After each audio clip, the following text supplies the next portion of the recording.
All right, so you're thinking about moving to Virginia and you're wondering, why would I not move to Virginia? Well, as someone who's lived in Virginia my entire life, I came up with a bunch of reasons why you would not want to move to Virginia. I am a real estate agent here in Northern Virginia. I can sell anywhere in Virginia, and like I said, I've lived here my whole life. So who not better than me to tell you why not to move here? And also my grandfather, who since passed away, was a senator in Virginia for 40 years, so I know the state really well. So one of the main reasons I would never move to Virginia, Route 95 and Route 81, two of the biggest highways in the state. Route 95 going right up the middle, kind of eastern through like North Carolina, all the way up through DC, and 81 on the western part. They are both god-awful roads. There's like this one county in Southern Virginia called Emporia. They make all their money literally giving people traffic tickets. All right, ma'am.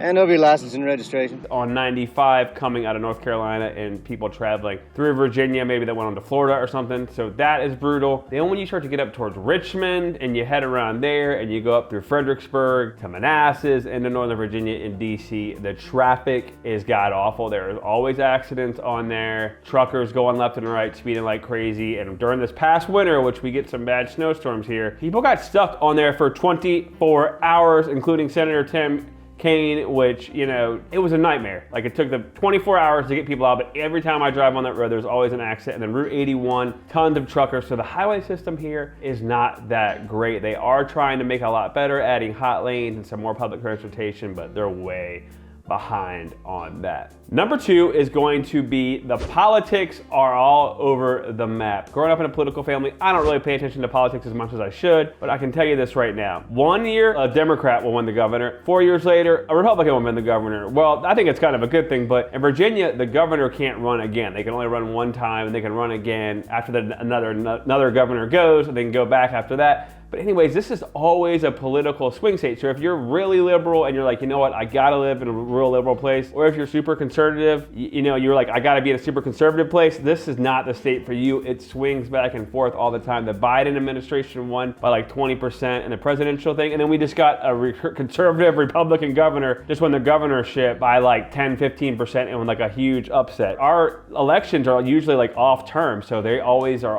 big political news and all that. So definitely a swing state. When you get up towards Northern Virginia, you can go see, you know, Biden, all these things, and then you drive an hour further west and you see like a Trump flag and Trump 2024, all this stuff. You know what I mean? Or whatever year it's gonna run again, I don't know. But you see, like, it's just a big swing state. So if you're looking for something, you're one-sided politically, definitely not the state for you. Number three, kind of big for me, really surprising to a lot of people. We have no sports teams. Now, the Washington Commanders, they are based here in Ashton, Virginia, as well as the Capitals are based in Arlington, Virginia, but we have no sports team. So we kind of get screwed being lumped in with DC. So all the major sports teams are DC related. So Virginia, even the Virginia Beach area has been rumored many times to be able to get an NBA team, and it just never happens. And they're thinking about building the Commanders Stadium here in Northern Virginia, but now that's starting to look like it's not gonna happen as well. So there's no professional sports teams, and the college teams are kind of iffy. It's Virginia Tech, UVA, sorry if you went to any of those, UVA, and then George Mason, and a couple other schools like JMU have good sports teams and all that, but it's not like a huge sports area. We kind of get screwed, like I said, being lumped in with DC, so no professional sports teams. Now we do have tons of music events, and then like I said, we're so close to DC if you're in the northern part of the state, so you can go do all that. We're also close to, like, you know, Baltimore, Maryland, and Philadelphia and all that, so no professional sports team, definitely a bummer.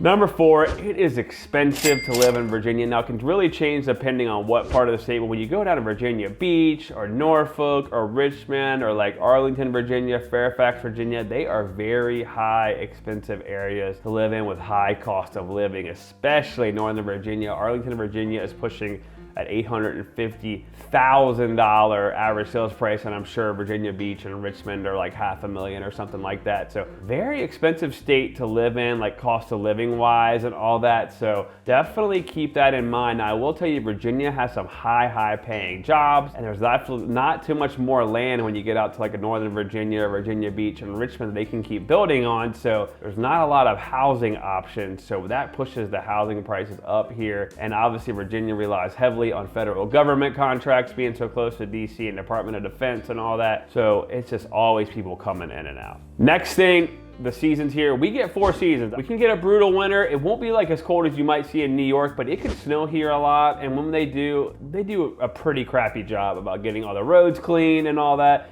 And the schools take forever to open up. It can snow here for 3 or 4 inches and the schools will close for a week. And then it can be summer here and it can be 100 degrees outside. So we get some pretty brutally back and forth seasons. And it is a beautiful state, very beautiful, like the Blue Ridge Mountains down to Williamsburg, Virginia, all these different areas. But the weather here is so extreme all the time. And it's not just one set thing. You do see a lot of change. Like the other day, it's 80 out right now here where I'm at in Northern Virginia. And yesterday it was like 40 degrees outside. So it shifts all the time. So you're somebody that gets to you a lot. It does get to me. Definitely do not consider Virginia. Another thing is, like I said before, Virginia is notoriously known for bad traffic, especially when you get around Virginia Beach, Richmond, and Northern Virginia. Especially Northern Virginia at one point was #1 in the country for the worst traffic, but we've gotten a lot better with it with some new hot lanes and all that, so definitely keep that in mind. And there also is a massive car tax. It used to be a lot bigger. When my grandfather was a senator, he helped negotiate that further down, so every year, you end up getting like $1,000 to $2,000 bill depending on the value of your car, and you have to pay a large tax bill in Virginia. And we also have income tax. It always changes a lot, so keep that in mind as well. Now, for some reason there, Virginia, not for some reason, I know why, but it's